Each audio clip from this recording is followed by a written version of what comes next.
Good morning. Lecture number first है आज हमने टॉपिक में जा रहे हैं चैप्टर 15 प्रोबेबिलिटी। तो हमारा जो टॉपिक रहेगा आज का वो सैंपल स्पेस रहेगा और रिजल्ट ऑन परमुटेशन कॉम्बिनेशन जो हम +1 में पढ़ते हैं और कैसे हम उसको यूज़ करते हैं प्रोबेबिलिटी में वो हम करेंगे। फिर हम +2 की प्रोबेबिलिटी में जाएंगे, हमारे पास क्या क्या है क्या क्या नहीं है। सबसे पहला आज आपका रिजल्ट है, सबसे पहला है सैंपल स्पेस। सैंपल स्पेस से आप सभी फैमिलियर हो, पहली बार नहीं आप कर रहे हो, 10th से आप करने आ रहे हो। तो सबसे पहला है सैंपल स्पेस, हम इसको डिनोट करते हैं एस से, denoted by S, defined S. इसको हम डिफाइन करते हैं set of all the possible outcomes, जितने भी पॉसिबल आउटकम्स होंगे उन सबका एक सेट बना दो। तो set of all the possible outcomes. तो हम 10 से देखते आ रहे हैं, कोई नया तो है नहीं हमारे लिए कि भी सैंपल स्पेस नया हो, बिना इसके तो हम काम ही नहीं करते थे प्रोबेबिलिटी में आउटकम्स। तो इसके अंदर क्या रहता था, set of all the possible outcomes. जैसे एग्जांपल है आपके पास, एग्जांपल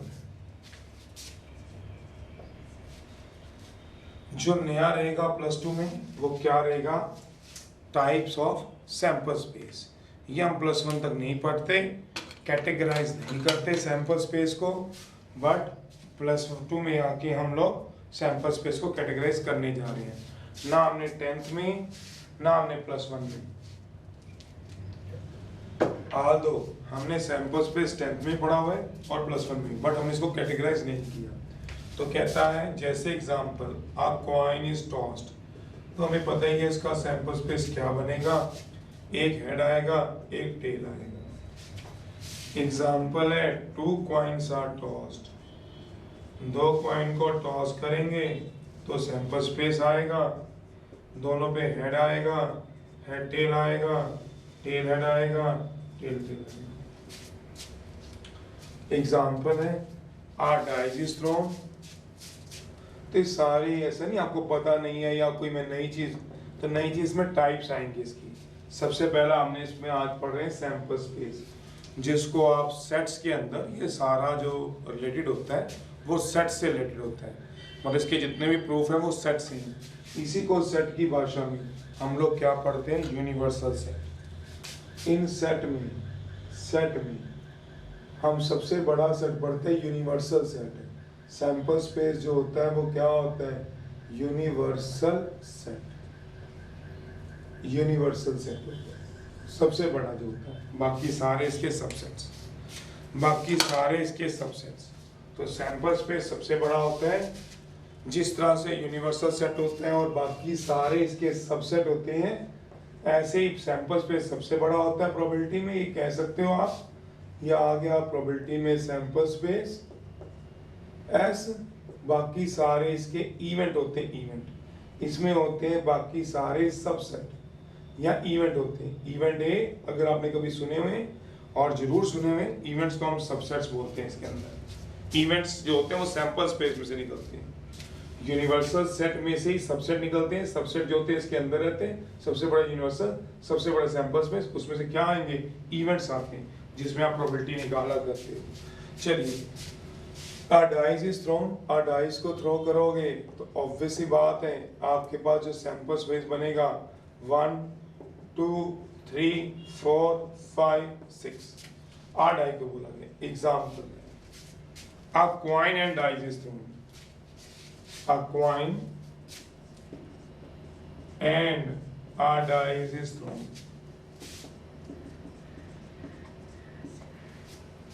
क्वाइन पे फेंकना और डाइस भी फेंकनी है, तो ऑब्वियसली बात है क्वाइन फेंकोगे तो क्या आएगा, सोचो, हेड या टेल। क्वाइन फेंकते हो तो आप लोग ऑब्जर्व करो, सारी पॉसिबल आउटकम्स क्या होंगे, हेड या टेल। कहता क्वाइन के साथ साथ एंड डाइस भी फेंक दो। जब क्वाइन फेंका हेड आया, अब हेड आने पे क्या करोगे, डाइस फेंकोगे। डाइस पे 1 भी आ सकता है, 2 भी आ सकता है, 6 भी आ सकता है, 3 भी आ सकते हैं, 4 भी आ सकते हैं, 5 भी आ सकते हैं, ऑब्वियसली पर जब किसी का टेल गिरेगा तो तब भी 1 आ सकते हैं, तब भी 2 आ सकते हैं, तब भी क्या आ सकते हैं 6 तक। तो इसका मतलब इसका सैंपल स्पेस क्या बनेगा कॉइन का और डाइस का। कॉइन पे हेड आएगा, टेल आएगा, गलत हो। हेड आएगा, टेल आएगा, गलत हो। क्या आएगा सैंपल स्पेस, हेड के साथ 1, क्योंकि कॉइन के साथ डाइस भी फेंकनी है। ये कॉइन है, ये कॉइन है जो रेड मार्कर से किया गया, और फिर ये क्या करी गई है डाइस। ये एक इसका केस बने, बाकी केस क्या होंगे हेड 2, बाकी केस क्या होंगे head 2, head 3, tail 1, tail 2, tail 6, ये इसके केस होंगे। अब मैं एग्जांपल दे रहा हूँ, इनका सैंपल स्पेस निकालो, फिर मैं तुम्हें समझाऊंगा अगला वाला काम। A coin and a dice is thrown, तो सैंपल स्पेस बन गए हमारे पास head 1, head 2, head 3, tail 1, tail 2, tail 3, tail 4, tail 6। Example है, a coin is tossed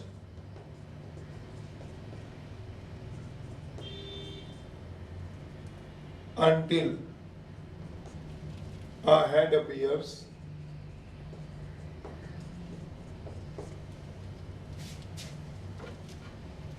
a coin is tossed until a head appears, or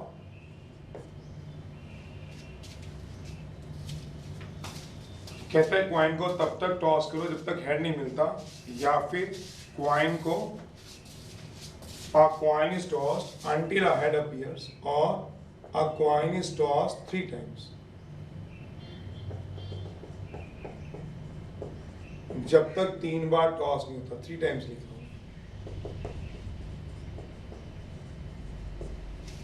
कह रहा coin को तब तक टॉस करो जब तक हेड नहीं मिलता, या क्वाइन 3 बार टॉस नहीं हो जाता। कराओ जरा, क्वाइन को तब तक फेंको जब तक हेड नहीं मिलता, या क्वाइन 3 बार टॉस नहीं होता। इसका सैंपल स्पेस निकालो। वो कह रहे क्वाइन को टॉस करो until a head appears और a coin is tossed 3 times। लिख के दिखाओ मेरे को यहाँ पे अपनी स्क्रीन पे भैया क्या क्या आएगा केस, बनाओ जरा जैसे मैंने इनके बनाए सैंपल स्पेस। फिर मैं अगला आर्टिकल कराऊं टाइप्स ऑफ सैंपल स्पेस। आप इसको बनाओ जरा इसका सैंपल स्पेस। सबसे बड़ा क्या होता है सैंपल स्पेस, उससे बड़ा कोई भी नहीं होता। सेकेंड रिजल्ट है, सेकेंड रिजल्ट है, गलत है, ये गलत है जो बनाया हुआ है। दोबारा ट्राई करो, TTH गलत है। वो क्या कह रहा है क्वाइन को तब तक टॉस करो जब तक हेड नहीं मिलता, या क्वाइन 3 बार टॉस नहीं होता। TTH गलत है। कोई और सोच लो 1 मिनट के लिए, बनाओ जरा, क्वेश्चन को पढ़ो आराम से। एक क्वाइन लो, इमेजिन करो आपके हाथ में क्वाइन है, कहता टॉस करो जब तक हेड नहीं मिलता। इसका मतलब आप टॉस करो घर पे। कुछ बच्चे ऐसे होंगे जिसको हेड मिल जाएगा, हर बच्चे को हेड मिलेगा मैंने ये नहीं कहा।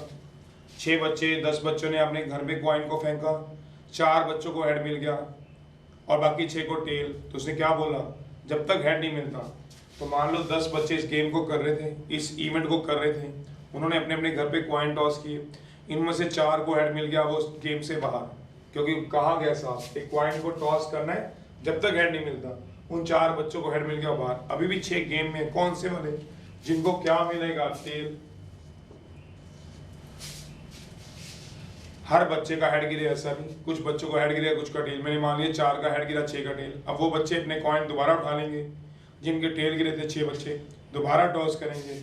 अगर उनको हेड मिल गया तो ठीक है, मान लो 2 बच्चों को और हेड मिल गया। किन में से, उन 6 में से जो बाकी बच गए हैं। टोटल कितने लिए 10 में से 4 को क्या मिल गया हेड, 6 को क्या मिल गया टेल। फिर 6 में दोबारा फेंकेंगे, क्यों, जब तक हेड नहीं मिलता दोबारा फेंकेंगे। 2 को हेड मिल गया मान लो, पर सबको हेड मिले ऐसा कोई जरूरी नहीं है। क्या पता बाकी 4 को क्या मिल गया होगा टेल, ऐसा भी हो सकता है। हेड मिल जाता है तो मैं आगे नहीं चलाता हूँ गेम को, पर टेल मिल जाता है तो मैं आगे चला देता हूँ। ये मैंने क्या किया अभी तक, सोचना आराम से। ये मैंने अभी तक 1 बार टॉस किया था, ये फर्स्ट टॉस है, सोचो 1 बार टॉस किया। ये क्या है मेरे पास, दूसरी बार मैंने टॉस करने की जरूरत क्यों पड़ी जब मेरे पास टेल था। अभी तक 2 टॉस किया तो टेल आ गया तो दोबारा फेंकूंगा। बोला हुआ जब तक हेड नहीं मिलता, जब तक हेड नहीं मिलता मैं फेंकता रहूंगा। अब उन जो 4 बच्चे मिले थे जिनके टेल आए थे, क्या पता 3 का हेड आ गया हो और एक का अभी भी क्या आ गया हो, टेल आ गया हो। एक का अभी भी क्या आ गया हो, टेल आ गया हो। किसमें भला? थर्ड टॉस में। कौन सी टॉस में? थर्ड टॉस में। पहला टॉस फेंका, 4 का हेड 6 का टेल, टोटल 10 में से। फिर 2 का हेड 4 का टेल, उन 6 में से। फिर 3 का हेड 1 का टेल। अब टेल आ गया, फिर टॉस करूंगा? नहीं। क्यों? बोला गया है जब तक हेड नहीं मिलता तब तक टॉस करो। हेड मिले जाए तो रुक जाओ, टेल आए तो आगे चलो। हेड मिले तो रुक जाओ, हेड के आगे चेन नहीं चलेगी। टेल आए तो फिर चलो, हेड आएगा टेल, हेड आए तो फिर रुक जाओ, टेल आए तो आगे चलो। पर ये भी कहा हुआ है और अ कॉइन इज टॉस्ड 3 से ज्यादा बार टॉस। ये 3 टॉस हो गई, फर्स्ट टॉस, सेकंड टॉस, बस रुक गया। अब इसका सैंपल स्पेस वो देख लो। कुछ बच्चे ऐसे थे, वो 4 बच्चे जिनका हेड आ गया था, गेम खत्म थी उनके लिए। 6 बच्चों का टेल आ गया था पर फिर भी गेम चलानी पड़ी। 6 बच्चे वो इनका टेल आ गया, फिर उनमें से 2 बच्चों का हेड, तो H2 TH आ गया। पर गेम TH पे रोकनी पड़ गई क्योंकि हेड पे रोकनी है पर टेल पे नहीं रोकनी। तो फिर अगर दोबारा टेल आ गया तो दूसरे कॉइन पे भी टेल आ गया तो उन 4 बच्चों को क्या करूंगा? फिर फेंकेंगे हेड या फिर टी टी टी, ये बनेगा इसका सैंपल स्पेस। अदरवाइज दिक्कत होती है तो आप चेन देख लो, चेन जहां रुकेगी वो बनेगा। इसकी चेन कहाँ रुकी? हेड पे। यहाँ टेल पे रुकी नहीं, आगे कंटिन्यू है। टेल से कहाँ रुकी? हेड पे। फिर टेल की टेल पे भी चली, फिर टेल की टेल पे चली, फिर आगे चली हेड पे। टेल टेल हेड, फिर लास्ट का टेल टेल टेल। ये 4 केस बनेंगे, सोचना।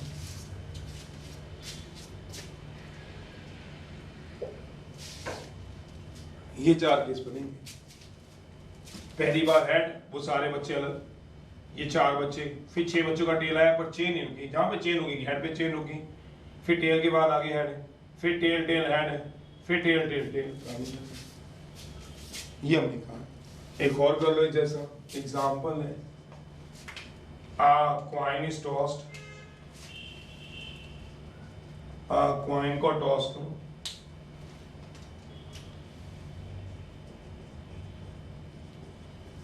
If it shows head, then toss again.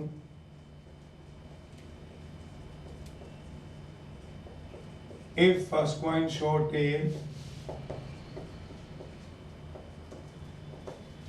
then toss or then throw a dice. Write the sample space. इसका sample space लिखो, लिखो जरा। कॉइन को टॉस करो, if it shows head then a dice is thrown, if it shows a head then toss it again, then toss again. If it shows, if first coin shows a tail, tail show करेगा, then throw a dice, तो dice होते हैं।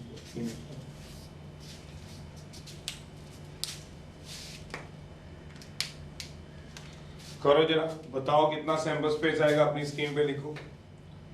जैसे इसका लिखा था, गलत लिखा था, कोई बात नहीं, अभी आपने पढ़ लिया, इसको रिमाइंड लगा के रख लो भैया। +1 में करे, मैं +1 में थे सब कुछ। ये भी था क्वेश्चन जो बोर्ड पे लिखा है, +1 में है। क्या कह रहा है वो? कॉइन को टॉस करो। बस आपने कहा ड्यूटी क्या है, एक कॉइन ले लो, अपने दिमाग में कॉइन रख लो, टॉस करो, हेड आएगा या टेल। अब आगे कंडीशन लगा रखी है, पढ़ लो। वो क्या कह रहे हैं? एक कॉइन को टॉस करो, कर दिया, हेड आएगा tail. If it shows head, head show करें। देन टॉस अगेन, तो दोबारा टॉस करो। हेड आने पे फिर टॉस करो, हाँ, तो क्या आएगा? दोबारा कॉइन को टॉस करोगे तो हेड आएगा या टेल आएगा। जब तक चेंज चलेगी तब तक सैंपल स्पेस दिखते रहेंगे। पर कहता है टेल आने पे क्या टॉस कर दो? If first coin shows tail then a dice is thrown. Dice क्या आएगी? 1 2 3 4 5 6, ये डाइस फेंक दो।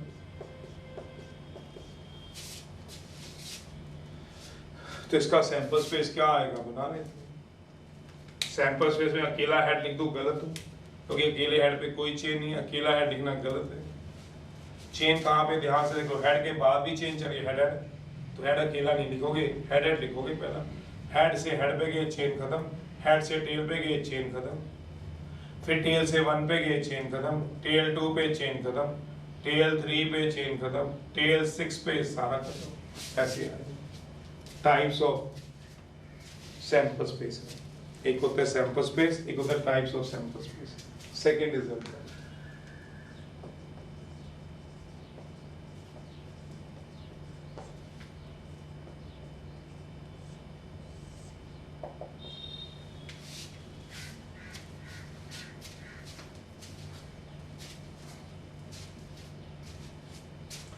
टाइप्स।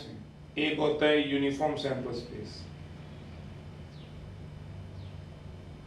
एक होता है नॉन यूनिफॉर्म सैंपल स्पेस। दो होते हैं, एक होता है यूनिफॉर्म सैंपल स्पेस,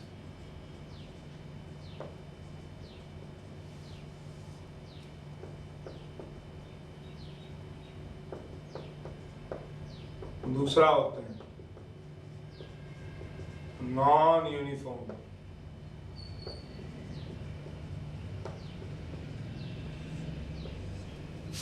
दो होते हैं।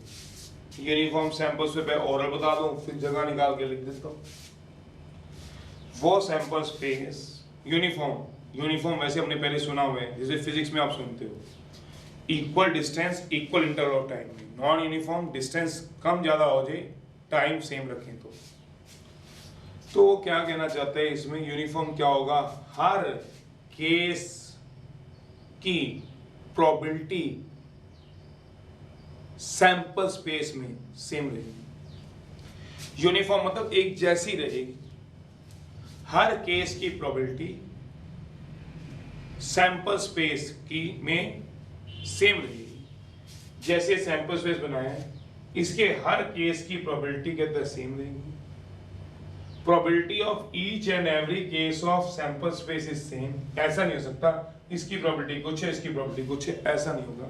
जो इस केस की प्रोबेबिलिटी है वही इस केस की। कैसे बता रहा हूँ, प्रोबेबिलिटी तो पता ही आपको थोड़ी बहुत, फेवर अपॉन टोटल 10th और +1 में आपने पढ़ी है। तो सबसे पहला क्या है, यूनिफॉर्म सैंपल स्पेस। तो यूनिफॉर्म को पहले मैं डिफाइन कर दूं, यूनिफॉर्म सैंपल स्पेस कौन से होते हैं, जगह बनानी पड़ेगी, कोई एग्जांपल पढ़ेंगे। पहले मैं इनकी प्रोबेबिलिटी लिख दूं, फिर यूनिफॉर्म सैंपल स्पेस डिफाइन कर दूंगा। सोचना, तो यूनिफॉर्म सैंपल स्पेस बताने के लिए मुझे क्या चाहिए, तो यही बताया था, यूनिफॉर्म सैंपल स्पेस। फिर यहाँ पे नॉन यूनिफॉर्म लिख दूंगा। जो प्रोबेबिलिटी होगी इसको बोलते हैं, जो प्रोबेबिलिटी होगी,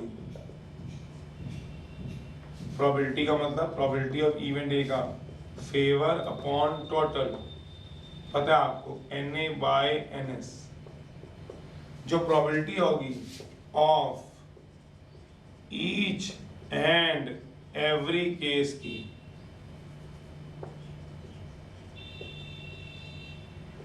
ऑफ सैंपल स्पेस की रिमेन सेम रहेगी, सेम।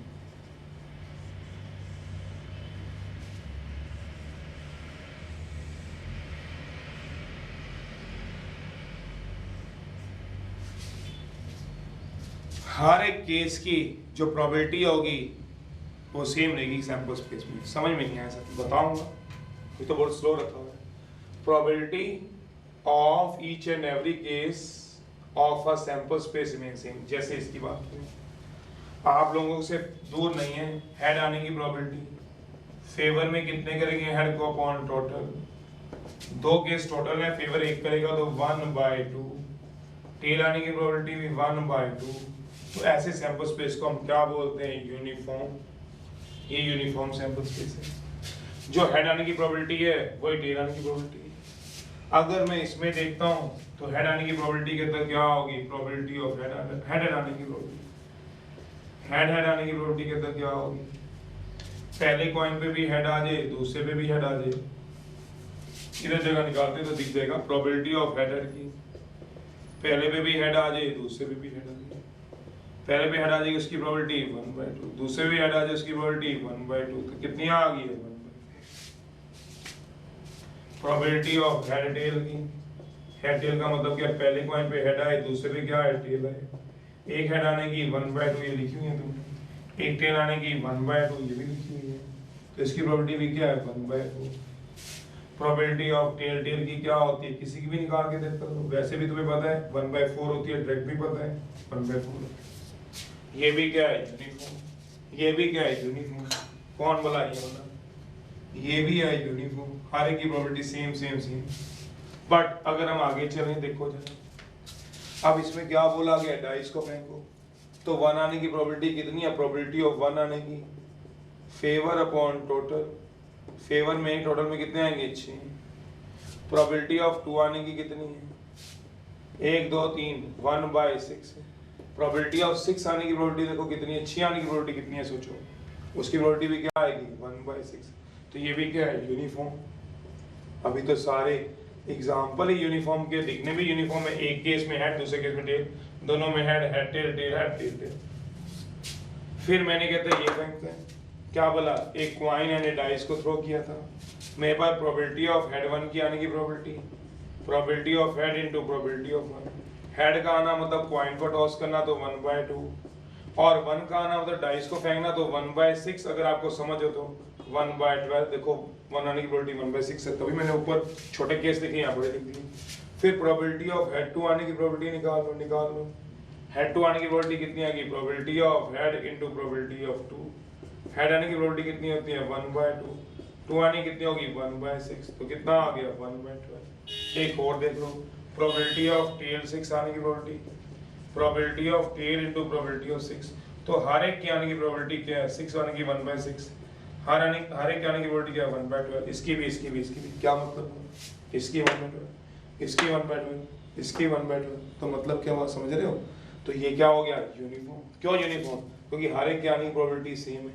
अभी तक मैंने 4 एग्जांपल दिए, चारों यूनिफॉर्म के थे, ये भी यूनिफॉर्म, ये भी यूनिफॉर्म, ये भी यूनिफॉर्म। अब मैं आपसे पूछता हूँ, कहता है मुझे प्रोबेबिलिटी ऑफ हेड की चाहिए, सोचो हेड आने की प्रोबेबिलिटी, सोचो हेड आने की, तो प्रोबेबिलिटी होती है फेवर अपॉन टोटल, तो फेवर में कितने हैं 1, टोटल में कितने हैं 4, प्रोबेबिलिटी ऑफ टेल हेड आने की, टेल आने की प्रोबेबिलिटी क्या होगी, probability of tail into probability of head, क्या आएगी 1/2 इनटू 1/2, कितनी आएगी 1/4, प्रोबेबिलिटी ऑफ टेल हेड आने की प्रोबेबिलिटी क्या लिखोगे, फेवर अपॉन टोटल 1/4। अब आप आ जाओ, पहले मैं आपको समझा देता हूँ। मुझे सिर्फ आपसे एक क्वेश्चन पूछना है, सिर्फ आपसे एक क्वेश्चन पूछना है, मुझे ये नहीं समझाना, ये तो मुझे पता है आपको हेड और टेल की प्रॉपर्टी पता है, इनकी प्रॉपर्टी पता है 1/4 है, मुझे ये नहीं चीज समझानी थी, ये तो मुझे पता है आपको 10th क्लास से और +1 से बहुत अच्छी तरह आती है। तो आप इसको देखो, मैंने यहाँ प्रोबेबिलिटी ऑफ हेड की लगाई है, फेवर अपॉन टोटल, फेवर में 1 टोटल में 4, देखना आराम से, हाईलाइट कर देता हूँ, चलो आराम से सोचना, एक ये है, और 2 मिनट के लिए मेरे साथ इधर आ जाओ, एक ये है,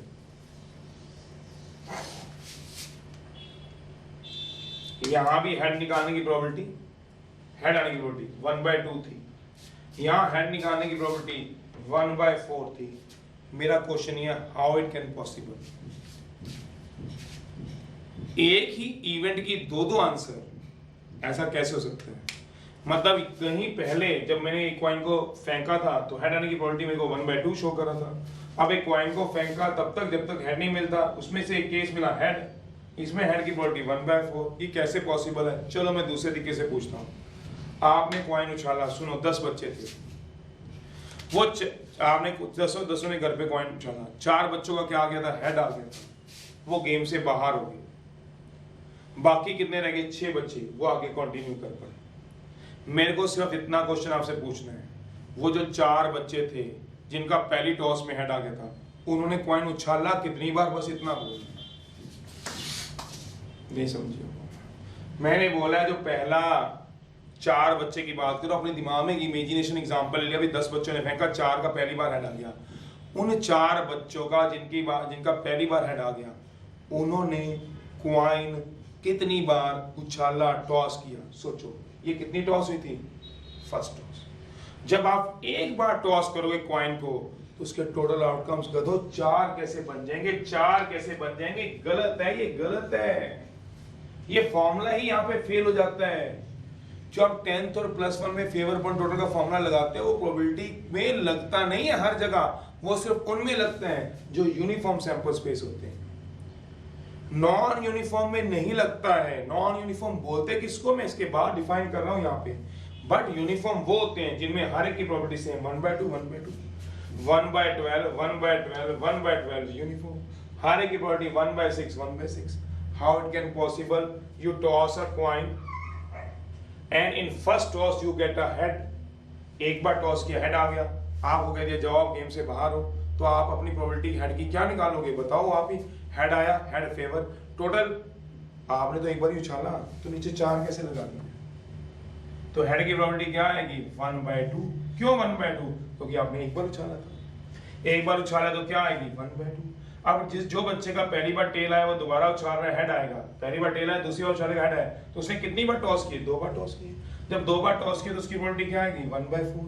पर जिसका टेल हेड आ गया, टेल हेड आ गया, उसने कॉइन कितनी बार टॉस किया? एक बार टॉस किया तो टेल, दूसरी बार टॉस किया तो टेल, तीसरी बार टॉस किया तो हेड. तो उसने 3 बार टॉस किया, तो उसकी प्रोबेबिलिटी 1/4 कैसे आ गई? सोच लो. इसकी प्रोबेबिलिटी क्या आएगी? सोच लो. Probability of tail, probability of tail, probability of head. सोच के देख लेना कभी भी. इसकी प्रोबेबिलिटी तो बनेगी 1/8. These are called non-uniform sample space. इधर आ जाओ, कोई बात नहीं, मैं भी नॉन यूनिफॉर्म सैंपल स्पेस की डेफिनेशन लिखवाऊंगा, पर उससे पहले मैं एक एग्जांपल और चला दूं. मैंने ये लिखा हुआ है, कॉइन को टॉस करो, हेड आए तो फिर टॉस करो, टेल आए तो डाइस को फेंको. अब आप बता दो मेरे को, आप ही बता देना. ये हेड की प्रोबेबिलिटी निकाल रहा हूँ, इसी वाला आर्टिकल चला रहा हूँ. प्रोबेबिलिटी निकाल रही है मुझे, किसकी? भला हेड की प्रोबेबिलिटी निकाल रही है. आप ही बता देना मुझे हेड की प्रोबेबिलिटी मेरी कितनी है? हेड की, हेड की प्रोबेबिलिटी सोचो. हेड की प्रोबेबिलिटी होगी, अगर मैं फॉर्मूला लगाता हूं तो मेरा फेवर अपॉन क्या आएगा? टोटल.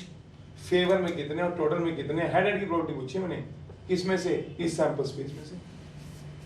इस सैंपल स्पेस में मैंने प्रोबेबिलिटी जो पूछी है आपसे, हेड की पूछी है, तो कितनी आएगी वो मेरे को आपने बतानी थी. आपने बोला फेवर अपॉन टोटल, मैंने आपकी बात मान ली, तो आप बोलते हो फेवर अपॉन टोटल. फेवर में कितने हेडेड को? 1. टोटल में कितने? 1, 6 केस तो ही है, 1 2 3 4 5 6 7 8, 1/8. हेडेड आने की प्रोबेबिलिटी, हेडेड आने की प्रोबेबिलिटी आप 1/8 लिख रहे हो, और थोड़ी देर पहले आपने हेडेड आने की प्रोबेबिलिटी 1/4 लिखी थी. हेडेड आने का मतलब क्या था?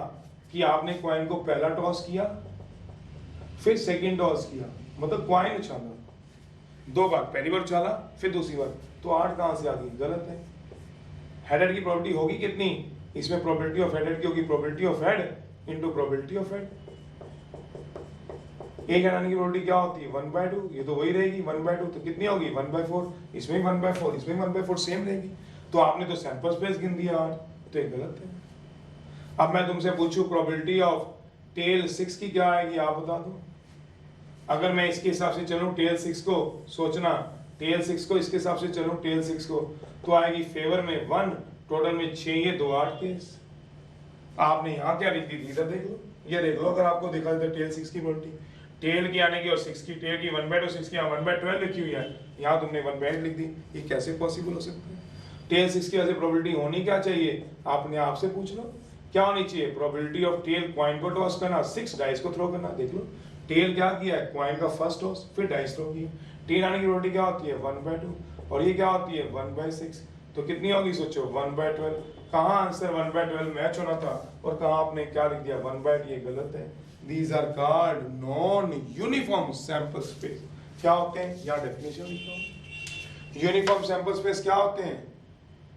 हर एक के आने की प्रोबेबिलिटी सेम रहेगी. हर एक के आने की प्रोबेबिलिटी क्या रहेगी? सेम रहेगी. हर एक के आने की मतलब हर केस की प्रोबेबिलिटी सेम रहेगी. इस केस की भी 1/12, तो इसकी भी 1/12, लास्ट वाले की 1/12. These are called uniform. But किन्हीं 2 केसों की भी चेंज हो जाए, मतलब इसकी प्रोबेबिलिटी क्या है? 1/2, अगले क्या आ गई? 1/4. तो ये क्या है? Non uniform. वैसे भी सैंपल स्पेस से दिख रहा है एक जैसे नहीं चल रहे. पहले एक हेड है, फिर 2 बार कॉइन ठोका गया, फिर 3 बार कॉइन ठोका गया, यहीं से यूनिफॉर्म इसकी खराब दिख रही है. और इसमें पहले क्या किया गया?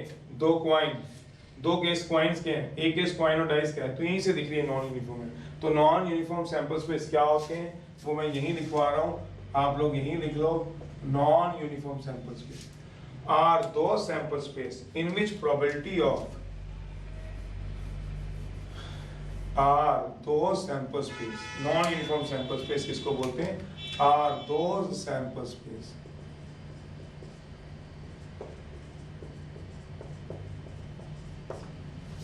in which probability of at least in which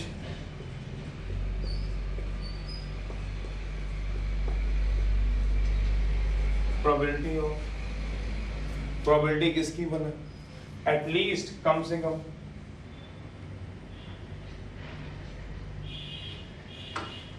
probability जो होगी किसकी वाला, in which probability of at least कम से कम 2 cases की, 2 से ज्यादा भी हो सकते हैं, are different होंगी। कहता है आर दो sample space in which probability of at least 2 cases are different, किन्हीं भी 2 केस की डिफरेंट होती है। जैसे इसमें हेड आने की प्रोबेबिलिटी क्या थी 1/2 और टेल हेड आने की प्रोबेबिलिटी क्या होगी 1/4, किन्हीं 2 केस की भी डिफरेंट होगी तो क्या हो गया नॉन यूनिफॉर्म।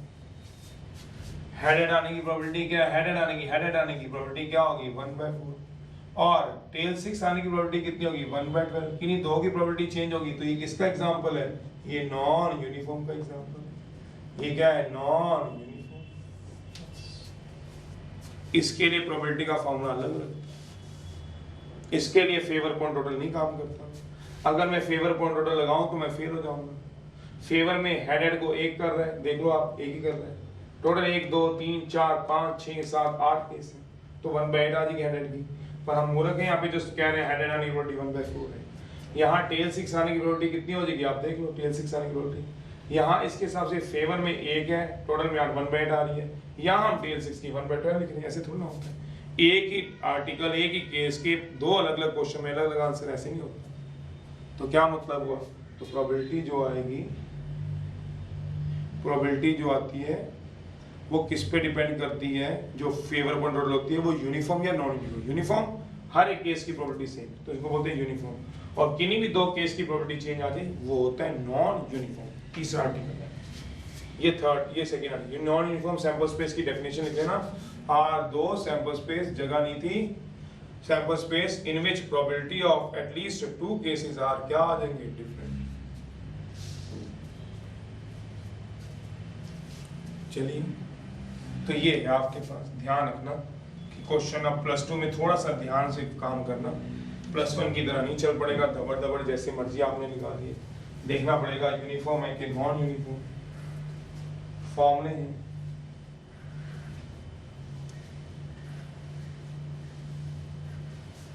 पहले फॉर्मूले कराऊंगा फिर परमुटेशन कॉम्बिनेशन में सोचेंगे। दूसरा है, तीसरा फॉर्मूले किसके वाला, प्रोबेबिलिटी फॉर्मूला। सबसे पहले probability of any event A, probability of any event A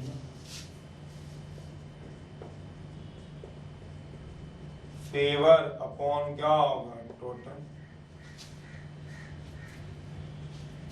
favourable cases या टोटल आउटकम्स, जितने नीचे टोटल फेवरेबल आउटकम्स और टोटल आउटकम्स,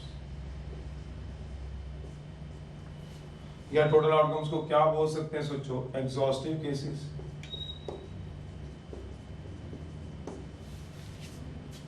तो प्रोबेबिलिटी क्या आएगी फेवर में n है, टोटल में क्या आएगी ns, ये आ गई प्रोबेबिलिटी दूसरा। बट हमने आज तक भी यही पढ़ी है, आज भी यही पढ़ रहे हैं, बट ही कंडीशनली पढ़ेंगे। ये कब होगी, ओनली फॉर किसके लिए ये प्रोबेबिलिटी, यूनिफॉर्म सैंपल स्पेस के लिए। जो यूनिफॉर्म सैंपल स्पेस होंगे उन्हीं में फॉर्मूला लगेगा, अदरवाइज नहीं लगेगा कि किसी में भी लगा दो। Only for uniform sample space, जो यूनिफॉर्म सैंपल स्पेस होते हैं उन्हीं में फॉर्मूला लगेगा, अदरवाइज नहीं लगेगा। Only for uniform sample space. चलिए तो यूनिफॉर्म सैंपल स्पेस हुए तो लगा देना।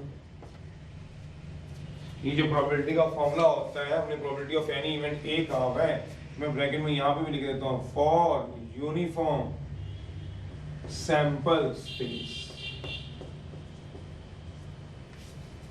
और ऐसे इसका दूसरा है probability of any event A for non uniform sample space. वो क्या होते हैं? प्रोबेबिलिटी ऑफ ए का formula n A by n S गलत है, उसमें ना गलती से निकाल देंगे। तो उसमें प्रोबेबिलिटी निकलती कैसे है? केस बाय केस निकलती है अकॉर्डिंग टू क्वेश्चन। क्वेश्चन पे डिपेंड करता है कैसे, जब आएगा तो बताओ। जैसे भी बताया भी था, जैसे एग्जांपल है, अ कॉइन इज टॉस्ड, एक कॉइन को टॉस करोगे, until a head appears, until a head appears, or until a coin is tossed 3 times। तो क्या आएगा सोचो? उसका सैंपल स्पेस अभी तो बनवाया, बार बार क्या करना, हेड टेल आ जाए तो दोबारा tail tail head tail tail tail. अब इसमें हेड आने की प्रोबेबिलिटी जो होती है वो फेवर अपॉन टोटल वाला काम ही नहीं करती। फेवर में 1, टोटल में 4 है ही नहीं, केस पे डिपेंड करते हैं, केस बाय केस होते हैं। जैसे हेड आना है, हेड का मतलब एक बार टॉस किया 1/2, टेल हेड आना है, इस केस की क्या होगी, टेल इंटू हेड, तो क्या आएगी 1/2 इंटू 1/2, तो क्या आएगी, केस पे डिपेंड करेगा।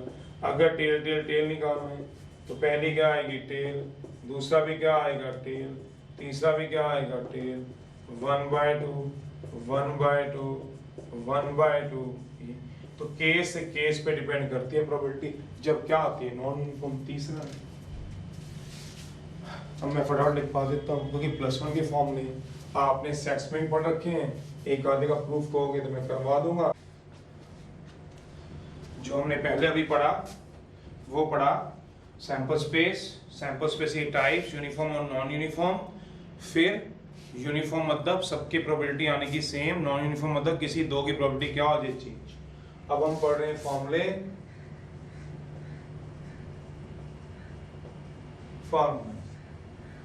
सबसे पहला है probability of any event A का, probability of any event A का, ए भी एनी इवेंट है, probability of any event A, that means probability of A. प्रोबेबिलिटी हम कैसे निकालते होते हैं, favourable upon total, favourable cases upon total outcomes. जितने फेवर में होंगे फेवरेबल अपॉन टोटल आउटकम्स, या एग्जॉस्टिव केस।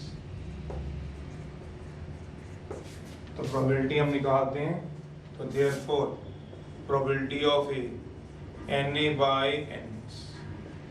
पर इसके होंगे कंडीशन लगा लेना। अब 10th और +1 में नहीं लगाई, ये तभी फॉर्मूला लगता है जब यूनिफॉर्म सैंपल स्पेस हो। ये प्रोबेबिलिटी का फॉर्मूला तभी लगता है only for uniform sample space. मतलब प्रोबेबिलिटी की दो कैटेगरी, फॉर्मूला लगाना है, प्रोबेबिलिटी का निकालना है, तो एक यूनिफॉर्म के लिए होता है, second for non uniform sample space के लिए। जब नॉन यूनिफॉर्म सैंपल स्पेस है, जो प्रोबेबिलिटी है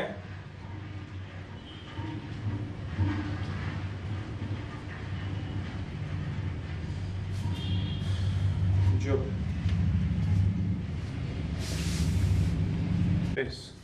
प्रोबेबिलिटी का जो फॉर्मूला आप पढ़ते हो, प्रोबेबिलिटी ऑफ ए Na/Ns, वो अब सिर्फ आपने जो रखना है +2 ऑनवर्ड्स, यूनिफॉर्म होंगे तो। फॉर नॉन यूनिफॉर्म दिख रहा है, देखो जरा, सेकंड है for non uniform, for non uniform sample space के लिए, नॉन यूनिफॉर्म जिसमें कम से कम दो की प्रोबेबिलिटी सेम ना हो। नॉन यूनिफॉर्म, नॉन यूनिफॉर्म क्या होता है, जो प्रोबेबिलिटी होगी ऑफ एटलीस्ट दो केसेस की not same. Non uniform sample space के लिए अगर मुझे बात करनी है तो प्रोबेबिलिटी जो होती है वो Na/Ns नहीं लगा सकते, Na/Ns नहीं लगा सकते, वो केस बाय केस होती है। जो प्रोबेबिलिटी निकलेगी इवेंट की वो केस पे डिपेंड करेगी, केस दर केस डिस्कस होगी। चलिए तीसरा है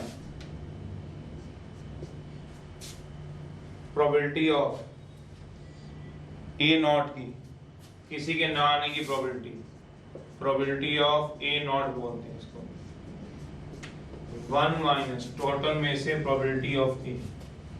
इसमें जो 1 होता है वो यूनिवर्सल सेट का काम करता है। प्रोबेबिलिटी में जो 1 होता है वो यूनिवर्सल, मतलब 1 प्रोबेबिलिटी की भाषा में जो सैंपल स्पेस होता है उसके लिए 1 लगता है पूरे सैंपल स्पेस में से। और प्रोबेबिलिटी क्या होती है सैंपल स्पेस की 1, मतलब जिसको तुम क्या बोलते थे, यूनिवर्सल सेट। तो यूनिवर्सल सेट होता है, टोटल में से क्या माइनस करा दो, A की प्रोबेबिलिटी, जैसे एक कॉम्प्लीमेंट होता था। मतलब ये रहा सैंपल स्पेस, ये रहा A, तो प्रोबेबिलिटी ऑफ A0 क्या आएगा, ये बाहर वाला सारा का सारा क्या होता है A0, A को छोड़ दो बाकी सारे जो कॉम्प्लीमेंट वाला होता है A0। फोर्थ है, किसी एक आधे का प्रूफ करा दूंगा, सारे प्रूफ सेट थ्योरी से होते हैं, सारे के सारे प्रूफ सेट थ्योरी से होते हैं।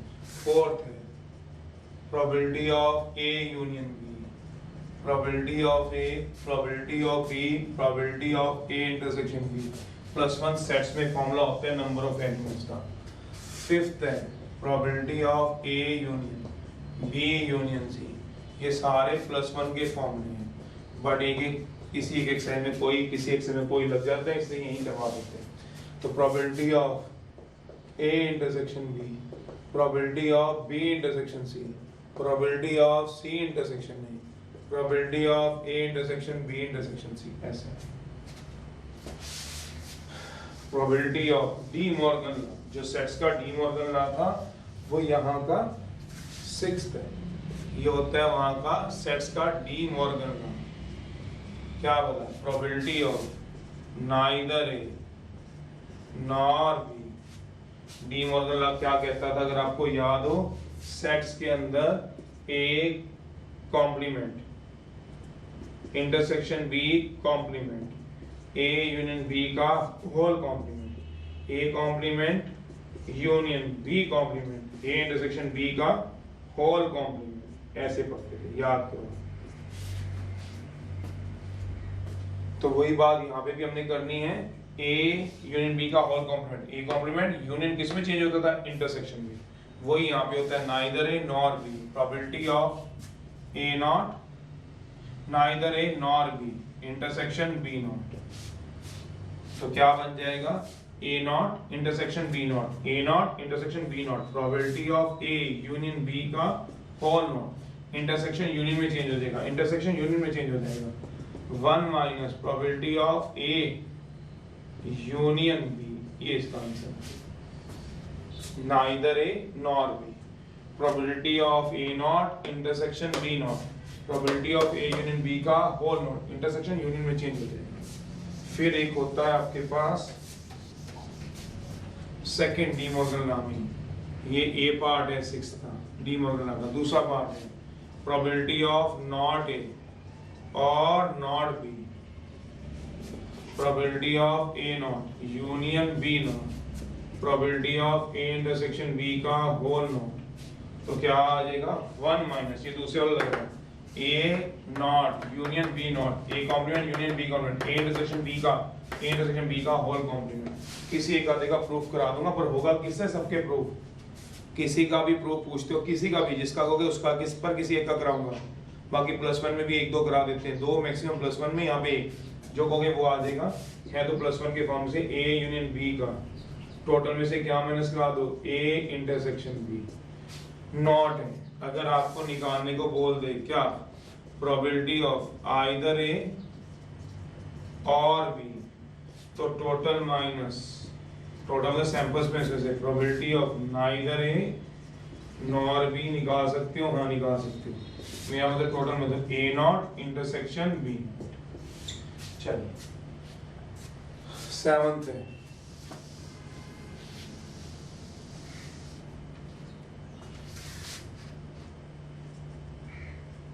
Probability of A not intersection B है, इंटरसेक्शन है ये, प्रोबेबिलिटी ऑफ बी जिसके ऊपर नॉट नहीं लगा होता पहले आता है, probability of A intersection B 8th है, probability of A intersection B not, probability of A minus probability of A intersection B, इसी का प्रूफ करना है पर किसी एक का। जो यहाँ पे नोट होता है सेट्स में क्या होता है कॉम्प्लीमेंट, तो एक का करा देता हूँ, देखो दोनों में समझ में आता है। प्रूफ, इसी का प्रूफ करा देता हूँ।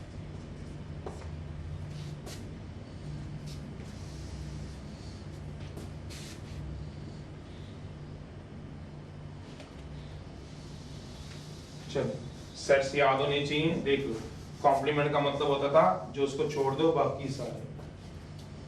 चलिए तो ये इंटरसेक्शन बी नॉट है, तो हमने कैसे करना है, पहले लेफ्ट हैंड साइड को देखना है, यह आ गया यूनिवर्सल सेट है, ये ए है ये बी है, तो मुझे पहले ए को डिस्कस करना है, ये सारा शेड होगा ये वाला, फिर मुझे शेड करना है बी, लेफ्ट हैंड साइड चल रही है तो मेरे को क्या करना है बी कॉम्प्लीमेंट भी शेड करना है, बी कॉम्प्लीमेंट, ये ए है ये बी कॉम्प्लीमेंट है, ये बी है, तो मुझे बनाना है बी कॉम्प्लीमेंट। बी कॉम्प्लीमेंट को क्या करते थे, बी छोड़ दो बाकी सारे, बी नहीं आएगा बाकी सारे आएंगे, तो ये वाला सारा हिस्सा, ये वाला सारा हिस्सा आएगा जो शेड किया ध्यान से।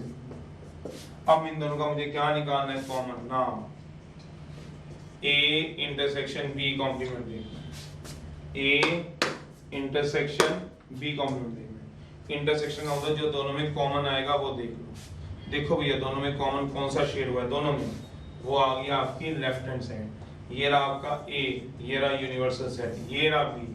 क्या ये पोर्शन दोनों में शेड है, नहीं, इसमें शेड है इसमें शेड नहीं है, इसमें है इसमें है नहीं, ये नहीं होगा, ये दोनों में शेड है नहीं, ना इसमें शेड है ना इसमें शेड है, छोड़ दो। अब ये वाला बीच वाला पोर्शन देखो, बीच वाला आएगा क्या, बीच वाला इंटरसेक्शन में कॉमन, ये शेड है ये शेड नहीं आएगा, क्या ये वाला पोर्शन आएगा, इसमें भी शेड है इसमें भी शेड है, सोचो सिर्फ ये आएगा, सिर्फ सोचो। और ये किसके इक्वल आया, ये किसके इक्वल आया अगर समझ लो तो, पूरे ए में से इंटरसेक्शन माइनस कर दो, पूरे ए में से ए इंटरसेक्शन बी माइनस कर दो, नहीं तो राइट हैंड साइड देख लो, वैसे समझ आ जाए तो यही आ जाए, इसका मतलब क्या होगा, पूरे ए में से देख लो क्या माइनस करा दो, ये वाला हिस्सा माइनस करा दो, सोचो ए इंटरसेक्शन बी माइनस करा दो, सोचो ए में से वही वाली बोल रहे हैं, ये क्या आया, पूरे ए सेट में से क्या माइनस करा दो, पूरे में से ए इंटरसेक्शन बी, ए तो राइट हैंड साइड है, ए माइनस ए इंटरसेक्शन बी, ये तो राइट हैंड साइड का बना दूंगा, राइट हैंड साइड का बनाना है, राइट हैंड साइड का बनाओ, सेम वेन डायग्राम बन जाएगा, ऐसे भी कर सकते हो, a minus A intersection B, A का पता है, यह आएगा a, यह आएगा b, यह आएगा a में सारा शेड होगा, और a इंटरसेक्शन b पता है जो दोनों में क्या आएगा कॉमन, कौन सा कॉमन आएगा, वैसे तो बच्चे वहीं पे समझ जाते हैं, कॉमन देखो कौन सा आएगा, ये आएगा। अब क्या कह रहा है, a में से इंटरसेक्शन b निकाल दो, सारे एलिमेंट a के पर a इंटरसेक्शन b के छोड़ के, ए में से, पूरे ए में से कौन से एलिमेंट निकाल दो, आराम से सोच लो जरा, ए में से निकाल दो, कौन से इंटरसेक्शन बी वाले निकाल दो, तो यही तो रह जाएंगे ए ओनली वाले, तो क्या रह जाएगा ए ओनली, पूरे ए में से इंटरसेक्शन निकाल दो, ये और ये वेन डायग्राम सेम है, वैसे भी दिख रहा है पूरे ए में से क्या निकालना है, एनी हो 9th म्यूचुअली एक्सक्लूसिव है। म्यूचुअली एक्सक्लूसिव किसको बोलते थे, दो इवेंट जिसमें कोई कॉमन केस ना हो, तो प्रूफ की खैर +2 लेवल पे तो जरूरत नहीं है, अगर कभी पढ़े आपको कंपटीशन में कहीं पे तो याद रखना, सेट थ्योरी से हम प्रूव कर देते हैं। चलिए सेट थ्योरी इसका इलाज होता है 9th में।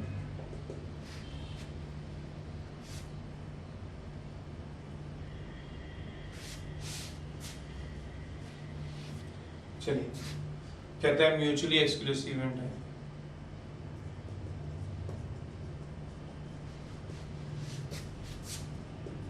two events A and B are said to be mutually exclusive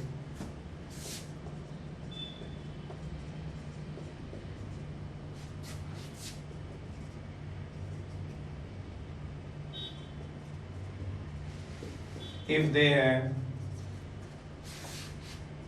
no common case, कोई common case ही नहीं, that means A intersection B क्या आ जाएगा 5, जैसे example, a dice is thrown, A be the event of getting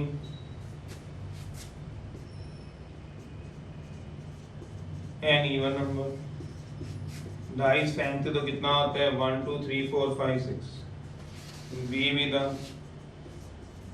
odd number, C be the prime number, even number कौन कौन से आएंगे 2 4 6 1 3 5, prime number आएंगे 2 3 5। अब A और C में कॉमन है, हाँ है, तो इसका मतलब A और C में कुछ एलिमेंट्स कॉमन है, बिल्कुल है। इसका मतलब ये म्यूचुअली एक्सक्लूसिव नहीं है, नहीं है। A इंटरसेक्शन C देख लो, कॉमन देख लो क्या आएंगे। A में कितने हैं 2 4 6, C में कितने हैं 2 3 5, कॉमन क्या आएगा 2 कॉमन आएगा, सोच लो। तो therefore A, C are not mutually exclusive. फिर दूसरा देख लो क्या बोला, A और B में कुछ कॉमन है, देखो A इंटरसेक्शन B में, पहला ये देख लो आप, दूसरा ये देख लो, क्या कोई कॉमन है? नहीं, एम्प्टी सेट है, कोई कॉमन ही नहीं है दोनों में कॉमन। तो therefore A, B are mutually, इसको बोलते थे अगर याद आ गया कि सारे +1 के। 10th है एग्जॉस्टिव, 2 या 2 से ज्यादा इवेंट तभी एग्जॉस्टिव होते थे जब वो पूरा सैंपल स्पेस कवर करते थे। 2 और मोर exhaustive.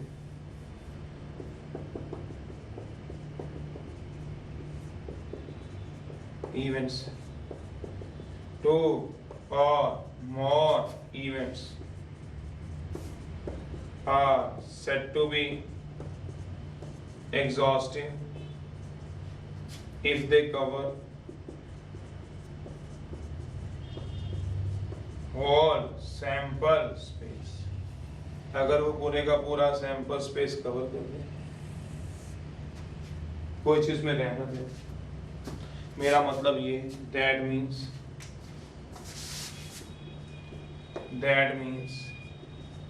A union B union C equal to पूरा सैंपल स्पेस। जैसे इस एग्जांपल में देखो, here A union B equal to S के इक्वल है। यूनियन का मतलब होता था, याद करो, ऑल। तो इसमें कौन कौन से आएंगे 2 4 6 1 3 5 S, yes A, B are exhaustive होंगे, बट B और C ले लो, वो एग्जॉस्टिव नहीं होंगे। क्यों नहीं होंगे देख लो आप लोग, B और C ले लो, इसी एग्जांपल की बात कर रहा हूँ, तो वो एग्जॉस्टिव नहीं होंगे।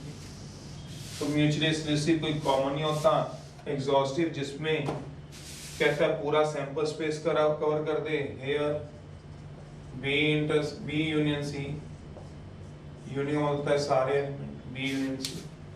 देखो B और C का यूनियन निकालो, सारे 1 3 5 2 आएगा। सोच लो कौन कौन से आएंगे B यूनियन C में, 1 3 5 2, और तो कोई आएगा not equal to, therefore B, C are not exhaustive. Exhaustive होने के लिए पूरा सैंपल स्पेस कवर करेंगे। 11th है, if 2 events A and B और more, उससे ज्यादा इवेंट्स आर म्यूचुअली एक्सक्लूसिव भी हों। म्यूचुअली एक्सक्लूसिव का मतलब बता दिया, कोई कॉमन केस नहीं आएगा। म्यूचुअली क्या हो जाए एक्सक्लूसिव, नो कॉमन केस, कोई कॉमन केस नहीं आएगा। एंड क्या हो जाए एग्जॉस्टिव, मतलब कवर करेंगे पूरा सैंपल स्पेस। एंड क्या हो जाए एग्जॉस्टिव, कवर करेंगे होल सैंपल स्पेस।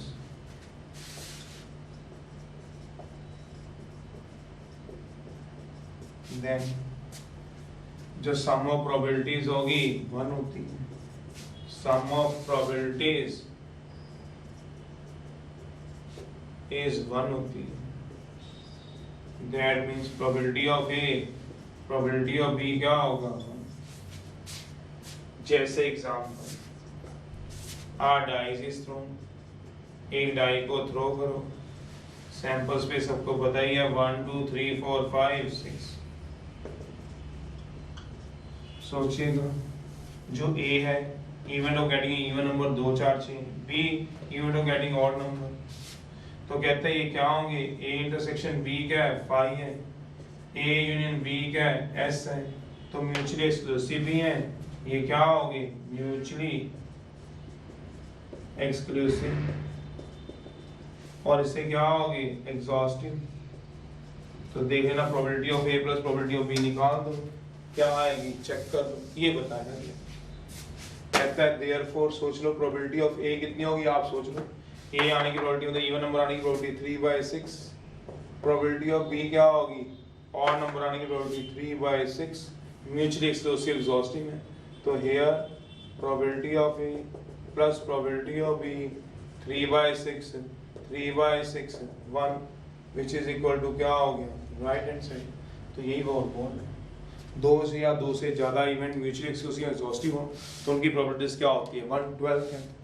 क्योंकि ये +1 में कराए हुए हैं इसीलिए इसको रोकना नहीं मैंने काम। ये तो ये है कि चलो एक बार आपके रिवाइज हो जाएंगे, सब यूज हैं, कोई 15.4 में यूज हो रहा है, कोई 3 में यूज हो रहा है रिजल्ट, कोई 1 में यूज हो रहा है, तो मिक्स यूज हो रहे हैं, इसलिए मैं पहले ही इसको रिवाइज करा दूं +1 को। Odds in favour odds against, ये भी पढ़ा होता है, ऑड्स इन फेवर और ऑड्स अगेंस्ट। ऑड्स क्या होते हैं, लिविंग और non living thing, always in ratio में होते हैं। जो ऑड होते हैं उससे पहले स्टार्ट कराऊं, जो ऑड्स होते हैं आर ऑलवेज इन रेशो में होते हैं, एंड जो ऑड्स होंगे are living and non living things होते हैं। जैसे एग्जांपल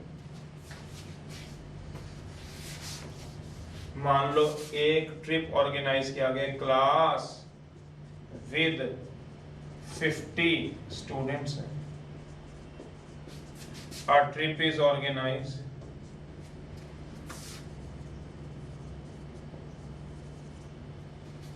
ट्रिप ऑर्गेनाइज किया, तो बताओ ट्रिप को हमने ऑर्गेनाइज किया, कहता है क्लास विद 50 स्टूडेंट है, ट्रिप हमने ऑर्गेनाइज किया, हमने पूछा क्लास में से भाई कौन जाने को तैयार है, कौन जाने को नहीं तैयार, तो कुछ बच्चे कहते हैं हम जाएंगे जाएंगे, कोई बच्चा कहता है बच्चा नहीं बच्चा कहता है नहीं जाएंगे नहीं जाएंगे जाएंगे जाएंगे। मान लो 31 स्टूडेंट्स क्या हो गए जाने को तैयार हो गए, तो 31 स्टूडेंट्स जो हैं वो जाने को तैयार हो गए, तो 31 क्या है ऑड्स हैं, ये ऑड्स, ये 31 बच्चे नहीं है ऑड्स हैं ऑड्स। तो क्वेश्चन में अगर ऑड्स दिए इस क्वेश्चन में 31 ऑड्स हैं, 31 ऑड्स, यहाँ ऑड्स कौन काम कर रहा है स्टूडेंट्स का, इन फेवर में है किसके ट्रिप के, ऑफ दैट इवेंट, और वो इवेंट क्या है ट्रिप, और 19 बाकी क्या है ऑड्स या स्टूडेंट्स कह सकते हो, स्टूडेंट्स को यहाँ पे ऑड्स बोला है, लिविंग थिंग या non living thing, odds against है उस इवेंट के खिलाफ है उसके, against of that event trip, ये होता है। तो कहते हैं इसमें दो कंसेप्ट चलते हैं, एक कंसेप्ट के अंदर क्या रहता है हमें ऑड्स गिवन और प्रोबेबिलिटी निकालनी, एक में होता है प्रोबेबिलिटी गिवन और ऑड्स निकालनी, दो कंसेप्ट चलते हैं। कंसेप्ट फर्स्ट, ऑड्स गिवन हो, फाइंड करनी है प्रोबेबिलिटी, और अगली बार प्रोबेबिलिटी गिवन हो, ऑड्स हमने निकालनी, ऑड्स हमेशा रेशो में होते हैं। जैसे एग्जांपल ऑड्स गिवन है इन फेवर ऑफ, बाई चांस हमें क्वेश्चन में दिए हुए odds in favour of any event ए के, किसी भी क्वेश्चन में हमें ऑड्स गिवन है, हमने प्रोबेबिलिटी निकालनी है। ऑड्स क्या होते हैं लिविंग और नॉन लिविंग, ऑलवेज क्या होते हैं रेशो में। मान लो किसी क्वेश्चन में odds in favour of any event, कोई इवेंट ए है वो दिए हुए 11:7, हमें फाइंड क्या करनी है प्रोबेबिलिटी, फाइंड करनी है प्रोबेबिलिटी, तो प्रोबेबिलिटी का फॉर्मूला क्या होता है? सोचो, प्रोबेबिलिटी का फॉर्मूला क्या होता है? Favour upon total. तो क्वेश्चन को पढ़ें, हमें क्या दे रखे हैं? Odds in favour of any event के दे रखे हैं एग्जाम्पल। अगर odds in favour of any event A दे रखे हैं 11:3, तो पहली वाली रेशियो फेवर को बताएगी, हर बार नहीं। ऑड्स इन फेवर दी तो पहली रेशियो फेवर होती है, दूसरी क्या होती है? अगेंस्ट। दोबारा सुनो, odds in favour the of any event के तो पहली रेशियो क्या होती है? 11 बनी, पहली फेवर को बताएगी, दूसरी क्या बताएगी? अगेंस्ट। क्यों? ऑड्स इन फेवर दी। तो प्रोबेबिलिटी क्या होती है? Favour upon total. तो 11/7 आएगा, गलत। फेवर में कितने? 11। टोटल मतलब फेवर और अगेंस्ट टोटल बच्चे मिला के, तो 11/18 ऐसे आंसर। जैसे और एग्जांपल देखो, जैसे ऑड्स अगेंस्ट दिए हुए एनी इवेंट बी के, अगेंस्ट दिए किसके वाला? ऑफ एनी इवेंट बी के, ऑड अगेंस्ट दिए हुए एनी इवेंट बी के।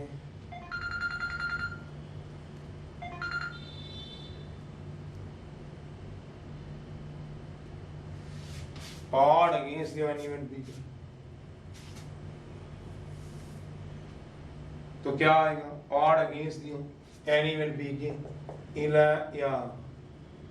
13:9 दियो मान लो।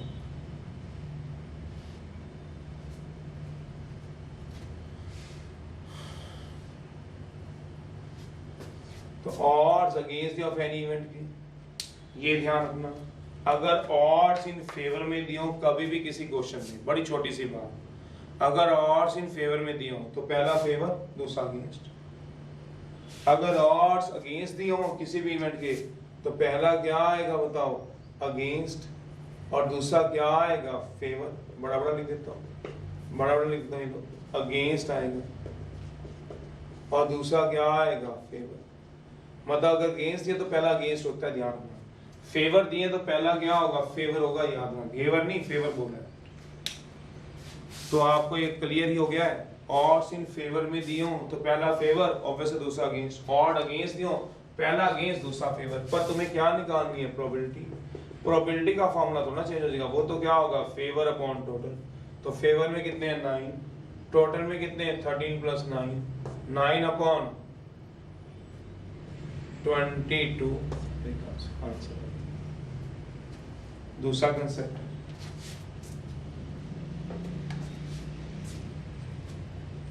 अब ये क्या था? ऑड्स गिवन थे, क्या निकालनी थी? प्रोबेबिलिटी। ऑड्स इन फेवर दिया तो पहला फेवर, दूसरा अगेंस्ट। ऑड अगेंस्ट, पहला अगेंस्ट, दूसरा फेवर। दूसरा कंसेप्ट है। प्रोबेबिलिटी गिवन होगी, ऑड्स निकालनी होगी, फाइंड करने होंगे ऑड्स। तो प्रोबेबिलिटी ऑफ इवेंट क्या दिया? प्रोबेबिलिटी ऑफ एन इवेंट दिया, प्रोबेबिलिटी ऑफ एनी इवेंट ए की दी हो, प्रोबेबिलिटी ऑफ ए दिया मान लो 7/15। हमें ऑड्स निकालनी इन फेवर ऑफ एनी इवेंट के। क्या से निकालनी है? सोचो। प्रोबेबिलिटी का फॉर्मूला याद करो। Probability of any event A का दिया है, प्रोबेबिलिटी का फॉर्मूला क्या होता है? Favour upon total. तो ऑड्स इन फेवर में निकालनी हो तो फॉर्मूला क्या आएगा? Favour ratio against. Probability of odds in favour of any event के निकालनी है, क्या होगा फॉर्मूला? Favour ratio against. अब देखो फेवर में कितनी प्रोबेबिलिटी, इसमें गिवन थी, इसमें प्रोबेबिलिटी क्या दी है? गिवन दी है। हमें क्या निकालना है? ऑड्स। तो फॉर्मूला क्या होता है? Favour ratio against. फेवर में देखना कितने, फेवर में कितने हैं? 7। अगेंस्ट में कितने? अगेंस्ट में 15 है, गलत हो जाऊंगा। 15 तो टोटल है, टोटल में से फेवर वाले निकाल दो, 15 - 7 तो क्या आ जाएगा? 7/8। एक और एग्जांपल देखिए। तो ये थे हमारे पास +1 तक के फॉर्मूले जो हमने लगाए हैं।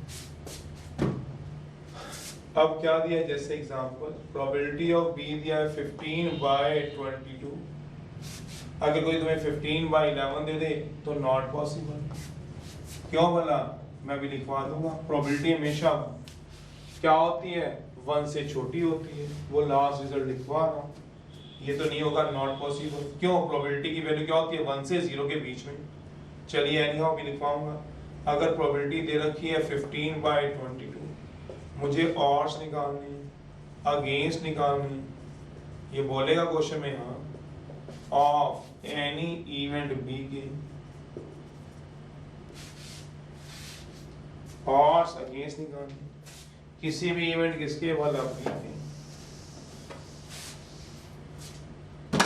ऑड्स अगेंस्ट निकालनी, किसी भी इवेंट किसके वाला बी के। क्या आएगा, अगेंस्ट, रेशियो क्या आएगा, अगेंस्ट में कोई है, देखो अगेंस्ट में कोई है, देखो जरा अगेंस्ट में प्रोबेबिलिटी क्या होती है, फेवर अपॉन टोटल।